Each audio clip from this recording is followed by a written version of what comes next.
Good morning all of you. देखिए, हम लोग चर्चा कर रहे थे जर्मनी एकीकरण।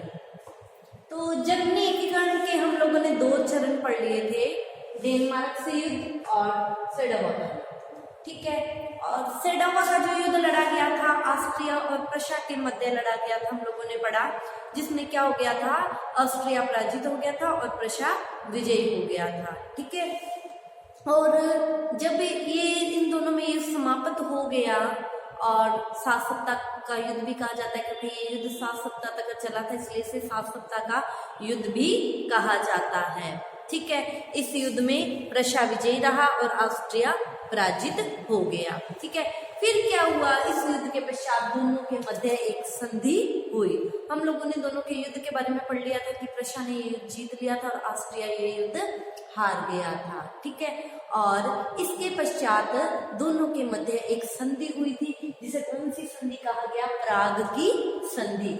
ऑस्ट्रिया व प्रशा के मध्य जो संधि हुई सेडोवा के युद्ध के पश्चात, उसे प्राग की संधि कहा गया है। देखिए, ये जो दोनों के मध्य संधि हुई, इस संधि की क्या क्या शर्तें थी, क्या प्रावधान थे। देखो, ऑस्ट्रिया ये युद्ध हार गया था। ठीक है, तो ऑस्ट्रिया ने युद्ध हार जाने के रूप में 30 लाख पौंड रुपए की राशि प्रशा को देना स्वीकार कर लिया, क्योंकि वो हारा था। ठीक है, तो उसने क्या कहा कि मैं युद्ध हार जाना, जो भी प्रशा को ये हार जाना हुआ है, 30 लाख पौंड रुपए की राशि मैं अदा करूंगा। ठीक है, और ऑस्ट्रिया ने ये जो जर्मनी का ये जो परिसंघ बना हुआ था 39 राज्यों का, ठीक है, और इस परिसंघ के विघटन को स्वीकार कर लिया। ठीक है, और उत्तरी जर्मनी के जिन राज्यों पर ऑस्ट्रिया का अधिकार था, उसने क्या किया, उत्तरी जर्मनी पर से अपना प्रभुत्व त्याग दिया कि अब मेरा उत्तरी जर्मनी पर कोई अधिकार नहीं है। देखो, हम लोगों ने पढ़ा था कि संघ बना था, इस संघ का अध्यक्ष ऑस्ट्रिया था और उत्तरी जर्मनी पर ऑस्ट्रिया का अधिकार था, दक्षिणी जर्मनी पर फ्रांस का था। तो अब इस युद्ध के पश्चात क्या हुआ कि जर्मनी पर से ऑस्ट्रिया ने, उत्तरी जर्मनी पर से ऑस्ट्रिया ने अपना प्रभुत्व त्याग दिया। ठीक है, और उसने क्या कहा, ऑस्ट्रिया ने, कि मैं भविष्य में कभी भी जर्मनी के मामले में हस्तक्षेप नहीं करूंगा। उसने क्या किया, वायदा किया था। ठीक है, अब देखो क्या था कि जो बिस्मार्क था, उसने जब ऑस्ट्रिया ने उत्तरी जर्मनी पर से अपना प्रभुत्व त्याग दिया, ठीक है, तो दोनों में ये जो प्राग की संधि हुई थी, ये संधि ऑस्ट्रिया और प्रशा के मध्य हुई थी। क्यों? क्योंकि ऑस्ट्रिया युद्ध हारा था। ठीक है, तो ऑस्ट्रिया युद्ध हारा था, लेकिन प्रशा ने क्या किया, उसके साथ उदारता की नीति अपनाई। क्यों? क्योंकि अभी जर्मनी एकीकरण पूरा नहीं हुआ था और उसको पता था कि मैं ऑस्ट्रिया को अपना शत्रु बनाऊंगा, तो मैं जर्मनी के एकीकरण को कैसे पूरा करूंगा। ठीक है, तो उसने क्या किया, इस प्राग की संधि में ऑस्ट्रिया के प्रति उदारता की नीति अपनाई और बिस्मार्क ने ये जो उदारता बरती, इस उदारता के लिए ऑस्ट्रिया और जो प्रशा थे, ये क्या बन गए, मित्र बन गए। क्यों? क्योंकि बिस्मार्क एक और शत्रु खड़ा नहीं करना चाहता था। ठीक है, तो उसने क्या किया, ऑस्ट्रिया के साथ उदारता की नीति अपनाई और दोनों क्या बन गए, मित्र बन गए। ठीक है, तो इस तरह क्या हो गया, द्वितीय चरण पूरा हो गया। ठीक है, अब हम बात करते हैं जर्मनी के एकीकरण की तीसरे चरण की, तृतीय चरण की बात करते हैं। तीसरे चरण में तीसरा चरण पूरा करने के लिए बिस्मार्क को एक और युद्ध करना पड़ा। ये कौन सा युद्ध था, सेडोन का युद्ध। 1870 में सेडोन का युद्ध फ्रांस और प्रशा के मध्य लड़ा गया था। ठीक है, तो अब हम इस तीसरे चरण के बारे में बात करते हैं। तो देखो, ऑस्ट्रिया और प्रशा का ये जो युद्ध हुआ था, सेडोवा का युद्ध हुआ था, इससे पहले हम लोगों ने जो पढ़ा है, इसमें ऑस्ट्रिया की तो सैनिक पराजय हुई थी। हार गया था। हम जानते हैं कि आमने सामने का युद्ध हुआ था, सैनिक पराजय हुई थी। जबकि ये जो युद्ध हुआ था इसमें फ्रांस की कूटनीतिज्ञ पराजय हुई थी। फ्रांस ने चाल चली थी। देखो कैसे फ्रांस की कूटनीतिज्ञ पराजय हुई थी। देखो इस समय फ्रांस का जो अध्यक्ष था फ्रांस का जो सम्राट था नेपोलियन तृतीय, उसको ये लगा था कि ऑस्ट्रिया और प्रशा का ये जो युद्ध हो रहा है ये काफी लंबे समय तक ये युद्ध चलता रहेगा और दोनों पक्ष क्या है जब थक जाएंगे तो मुझे क्या किया जाएगा, आमंत्रित किया जाएगा, और जब मुझे आमंत्रित किया जाएगा मैं तभी जाऊंगा। इससे पहले उसने क्या किया, तटस्थता की नीति अपनाई, वो इस युद्ध में शामिल नहीं हुआ। लेकिन ये युद्ध लंबे समय तक तो चला ही नहीं, है ना। 7 सप्ताह में ये युद्ध समाप्त हो गया। अभी मैंने बताया था सेडोवा के युद्ध को 7 सप्ताह का युद्ध भी कहा जाता है। क्यों? क्योंकि ये युद्ध क्या हो गया था, 7 सप्ताह के भीतर ही खत्म हो गया था। ठीक है, तो फ्रांस को तो ये लग रहा था नेपोलियन तृतीय को कि मुझे बुलाया जाएगा, फिर मैं ऐसे तो में फैसला करूंगा। ठीक है, तो ऑस्ट्रिया की तो पराजय हुई थी। ठीक है, फ्रांस की भी तो कूटनीतिज्ञ पराजय थी, बिहार गया था, उसको लगा था मुझे मौका मिलेगा, हाँ, लेकिन उसको मौका नहीं मिला, तो उसकी ये कूटनीतिज्ञ पराजय थी। तो ऐसी स्थिति में फ्रांस अपनी ये जो हार हुई थी, कूटनीतिज्ञ जो पराजय हुई थी, इसका बदला लेना चाहता था। इसका बदला लेने के लिए वो प्रशा पर आक्रमण करना चाहता था और वो प्रशा पर आक्रमण करने का बहाना ढूंढ रहा था। ठीक है, तो अब ये जो बहाना ढूंढ रहा था और ये अवसर भी उसे मिला। कब मिला? इस समय क्या हो गया था, स्पेन के उत्तराधिकार को लेकर ये अवसर उसको मिला। क्या हो गया था, 1869 की बात है, 1869 1869 में क्या हुआ कि स्पेन की जो महारानी थी इसाबेला, उसके खिलाफ क्या हो गया था, जनता ने विद्रोह कर दिया। ठीक है, और इसाबेला क्या हो गई, सिंहासन छोड़कर भाग गई।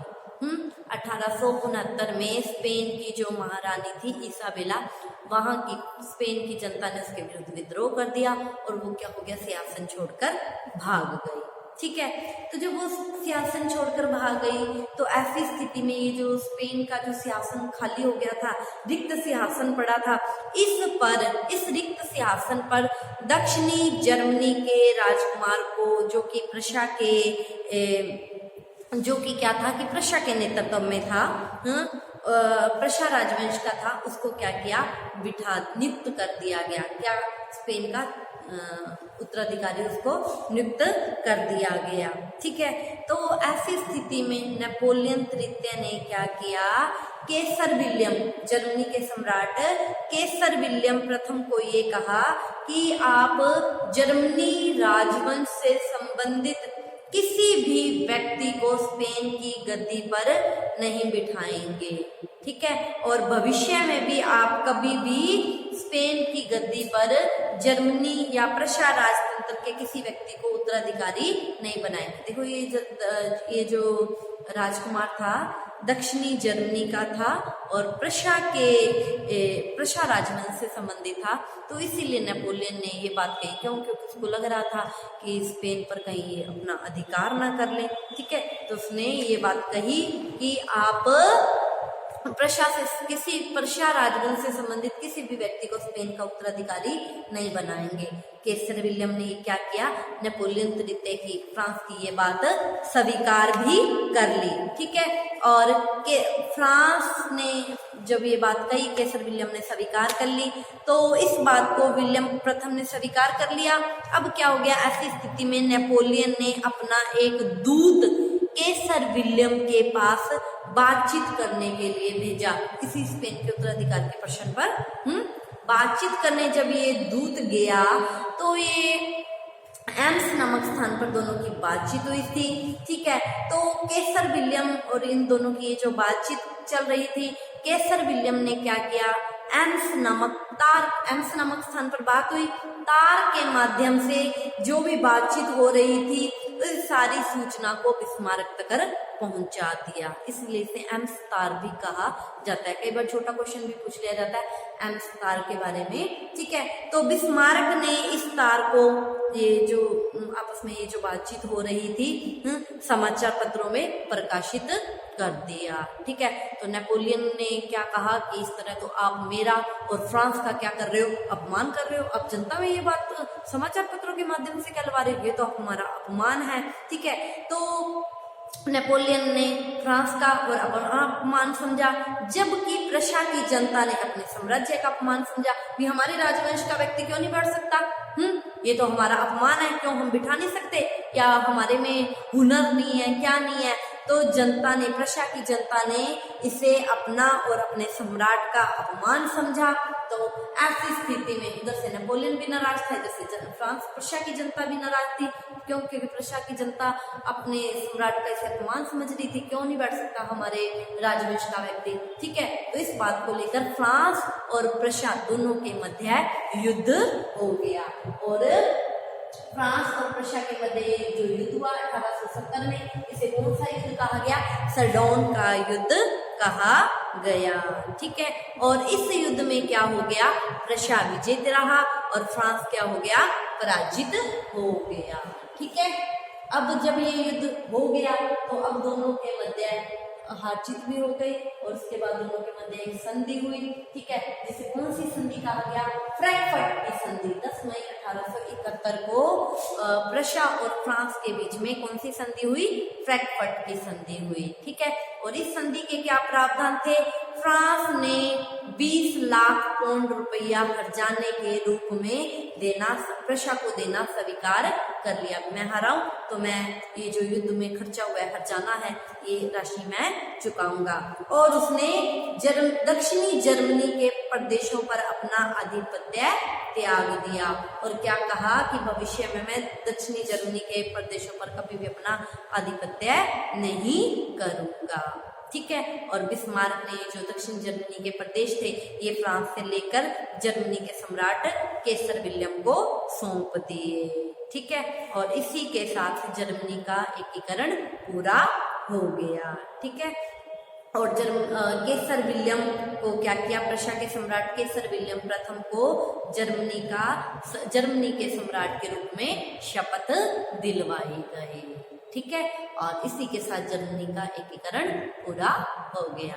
तो जर्मनी के एकीकरण में हमने जो भी पढ़ा, बिस्मार्क के बारे में पढ़ा, तो इसीलिए कहा गया है कि जर्मनी के एकीकरण का जो वास्तविक जन्मदाता है, जिसने वास्तव में जर्मनी का एकीकरण कर दिखाया, वो कौन था, बिस्मार्क। बिस्मार्क ने कौन सी नीति अपनाई थी, रक्त और लोह की नीति अपनाई थी, ठीक है। तो आज का टॉपिक यही खत्म होता है। Thank you all of you. आप इसका स्क्रीनशॉट ले लीजिए एक बार।